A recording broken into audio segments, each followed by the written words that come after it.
Hi, Anthony here.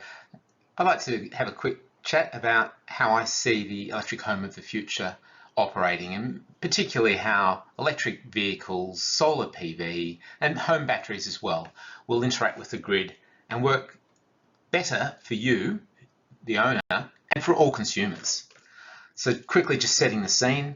Um, these are some pretty basic assumptions, but may not hold up. Customers continue to adopt solar and rooftop and electric vehicles and home batteries at the rates that the escalating rates that these continuing vehicles. These devices themselves will drive home automation uptake, i.e. the integration and communication of these devices so that consumers can control them better and more autonomously. And also that more complex and more cost-reflective price electricity tariffs or electricity rates are made available to consumers who can then benefit because they can respond to those with these devices.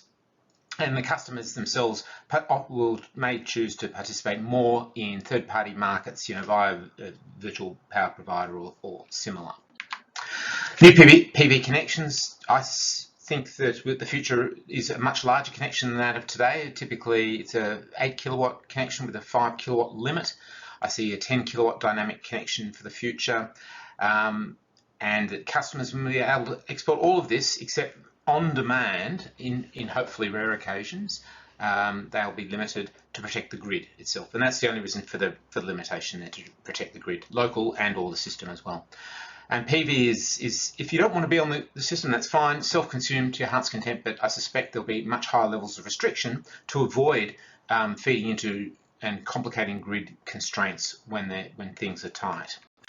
And a similar scenario in the future with the electric vehicles and batteries, that the and the load side of them will be increased to allow them to participate more, both serving the home but also serving the networks and the grid itself, the energy market.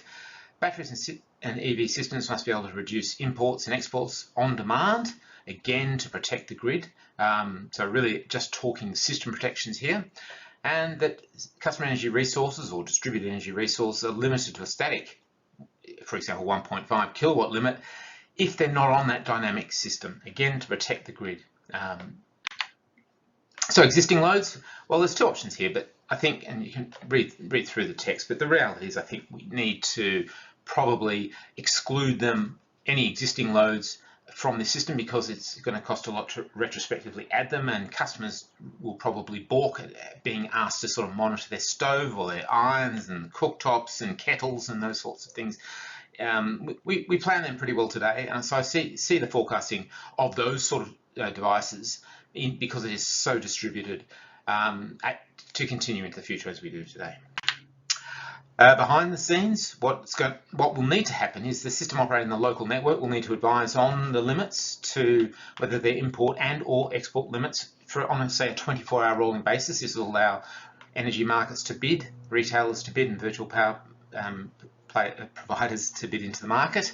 We'll also need to bolster up our regulatory incentives and oversight to ensure that the networks themselves and the grid operator are not overly conservative in the limits that they place on consumers, and so they're allowing consumers to participate to the maximum extent possible and to the most economic extent possible. I build new grid where it's worthwhile, and allow more of these devices to connect and participate. And the customers in the end will choose the level of participation and the risk and the information that suits their needs. So again, we're hoping to see a much more dynamic retailing marketplace available for consumers who can choose their level of interaction with the energy system. The benefits of a dynamic import and export limits, well, they're across the whole grid. So it's the energy costs are reduced for all consumers, because residential energy will compete with the existing bulk providers on open markets for all of the services, from frequency control to energy and other services.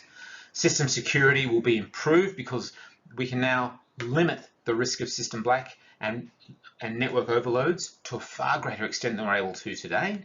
And the network building costs are reduced, and so the network will be able to be expanded, but efficiently so, because it's and not be put at risk equally from unexpected actions or sort of the dynamic operation of these home devices. Challenges ahead. Well, I think we need to start with an awareness campaign. System standards, communication protocols, and cybersecurity are already a major concern and will need to be managed through this process very closely. Trading and information sharing platforms will be needed, and the question here is whether that itself represents monopoly, much the way a network is a monopoly today. Is the system of communications platform of the future a natural monopoly that will need regulation, or are we likely to see multiple providers emerge, like the Apple and the Android ecosystems operating semi-well in parallel? And then finally, we'll need significant reforms in terms of pricing so that consumers can respond and take advantage and provide that advantage to all consumers from these devices, and also support the development of virtual power providers, retailers that manage these assets in the future. Hope that was interesting. Look forward to talking again soon. Cheers. Bye.